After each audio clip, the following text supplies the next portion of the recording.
E a gente encontrou uma história do blog do sacerdote exorcista lá da Arquidiocese de Washington, o padre Stephen Rossetti. O que ele conta para nós? Ele conta a história de Julie. Julie teve uma história muito dramática, como muitos dos nossos jovens, e talvez os jovens da sua própria família. Ela entrou na faculdade, foi morar fora de casa, e lá acabou se envolvendo com um namorado que não acreditava em Deus. Na realidade, ele cultuava o inimigo de Deus. E ela começou a namorar com ele, começou a se envolver com práticas de ocultismo e com outros pecados mortais, e se envolveu com ele. Depois, ela, por graça de Deus, providência divina, encontrou um grupo de oração na universidade de católicos fervorosos, se converteu, começou a ir à Santa Missa diária, começou a participar dos sacramentos e começou a viver uma vida cristã fervorosa, como ela já estava vivendo na casa dos seus pais antigamente. Só que o inimigo não ficou satisfeito com aquela nova experiência dela. O inimigo não ficou satisfeito e começou a atacá-la. Houve uma noite que a Julie amanheceu com as costas todas arranhadas, em carne viva. E ela entendeu que o inimigo estava querendo cobrar a sua presa de novo. Ela tinha sido por tanto tempo alvo do inimigo. Depois que ela tinha se libertado, o inimigo não estava feliz e queria trazê-la de volta para o seu rincão. Queria trazê-la de volta para o seu lado. Julie tinha duas amigas que quiseram ajudá-la. Queriam ver o que elas podiam fazer por ela e foram dormir no mesmo quarto de Julie para ajudá-la. Só que essas amigas não estavam preparadas pela oração.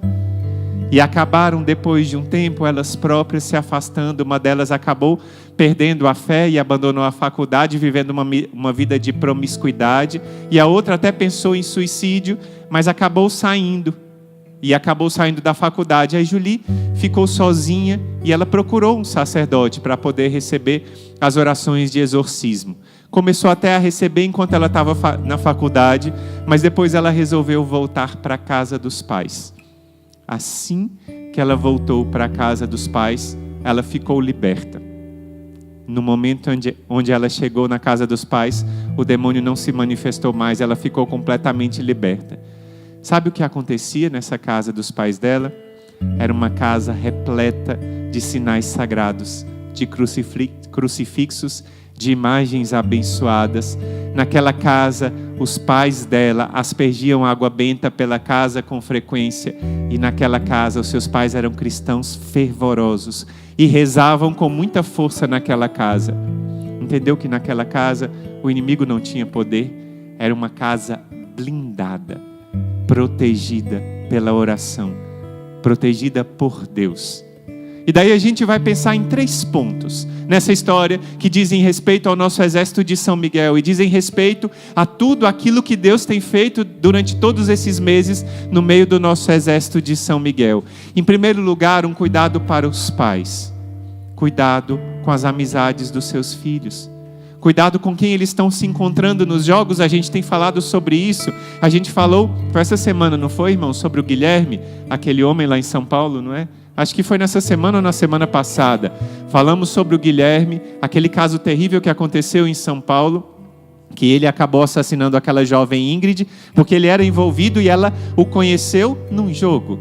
Como nós devemos ter cuidado, pais e mães, com tudo aquilo que os nossos filhos têm feito, com todas as coisas que os nossos filhos têm visto e com as amizades dos nossos filhos, não é verdade? Como a gente tem que ter cuidado com cada uma dessas coisas. Isso é uma coisa muito importante para a gente entender. Só que além disso, ainda tem um outro ponto. A gente acha que o inimigo é onipotente. Não é. O único que é onipotente é Deus. Deus que é o Todo-Poderoso. O inimigo ele quer que todas as pessoas achem que ele tem poder demais. Ele é poderoso sim, mas dizem os santos que ele é como um cachorro acorrentado. Se alguém vai para perto dele, aí sim corre o risco de ser mordido, mas ele late e fica lá longe. Se alguém se mantém à distância, ele não pode fazer muita coisa. E aquelas amigas de Julie não estavam preparadas, provavelmente não viviam em estado de graça e quiseram ajudar um caso sério como era o dela. Mas aqui a gente tem falado tantas vezes para você da importância de se proteger, se confessando, frequentando os sacramentos, participando, rezando todos os dias com o exército de São Miguel, recebendo todos os sacramentos da unção dos enfermos, recebendo o sacramento da Eucaristia, quando possível indo se confessar com o sacerdote. Quantas graças nos vêm por meio dos sacramentos. Então a gente já vai se preparando por uma vida de oração. Mas a marca mais forte que ficou dessa história da Julie quando eu lia, foi ao perceber como uma casa pode ser blindada contra o inimigo.